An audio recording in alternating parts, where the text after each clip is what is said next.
hace muchos años, un empresario pues tenía que tomar la decisión de cuál de sus hijos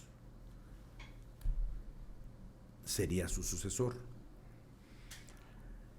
Ahí aprendí yo que la sucesión era un proceso de largo plazo, porque empezó a barajear con sus dos hijos mayores en ese tiempo, y sus dos hijos mayores tenían 21 y 18 años. Sus dos hijos mayores, aunque estaban estudiando ambos, trabajaban en la empresa. Y empezó a someterlos a pruebas cada vez más duras, cada vez más duras, cada vez más duras.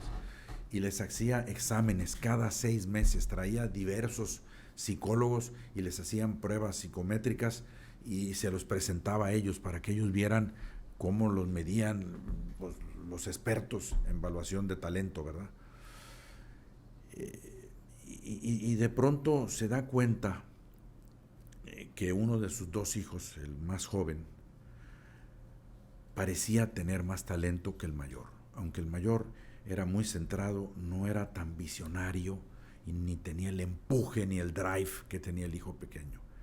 Y entonces dice, para no hacerme ilusiones y para no perder más el tiempo, le voy a poner una prueba grande. En ese tiempo se estaban diversificando y tenían que tomar una decisión muy grande y tenían que hacer una adquisición muy grande. Una adquisición de maquinaria, ¿sí? Y esa maquinaria, pues la mejor opción se las ofrecía a un grupo que operaba desde un corporativo en Nueva York y eran judíos. Y después de todo un proceso muy largo, que no hay tiempo para contar toda la historia que para llegar a ese punto, hay una junta donde se va a negociar con los judíos, ¿sí?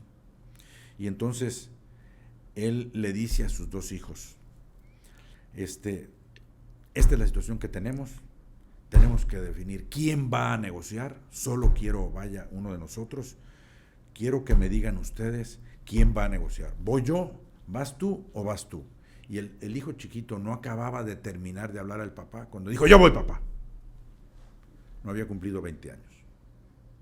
No había cumplido 20 años. Cuando pasó eso, yo dije, no, pues no lo va a dejar el Señor. Y lo dejó. Y lo preparó. Y el muchacho de menos de 20 años fue con los judíos, les había puesto unos parámetros mínimos de negociación el papá, cumplió con todos los parámetros, negoció con los judíos, que el judío le llamó al papá y le dijo, oiga, qué valiente es su hijo, pero lo felicito porque usted es más valiente que él. ¿Cómo lo mandó a negociar con nosotros a este chavo de 20 años? Nos comió en la negociación.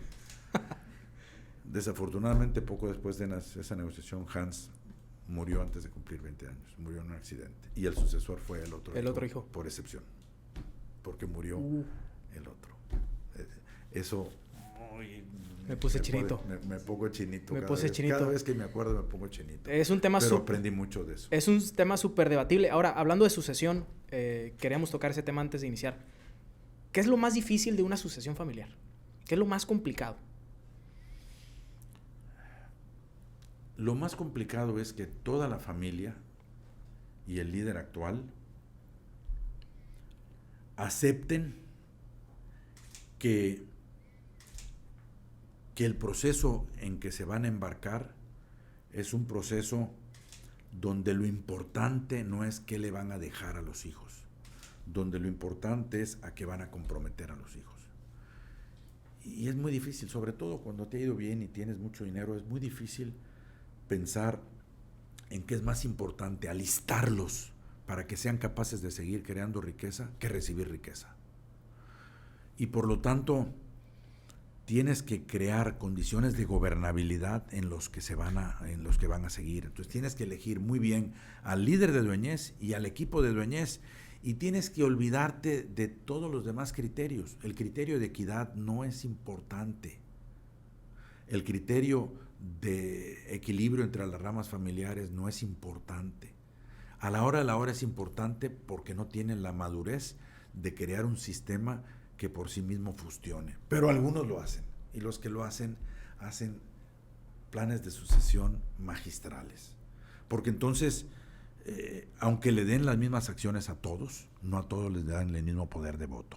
¿A quién les dan el poder de voto? A los que tengan más talento. A los capaces, ¿no? A los capaces, y a los otros, cero poder de voto. Cero.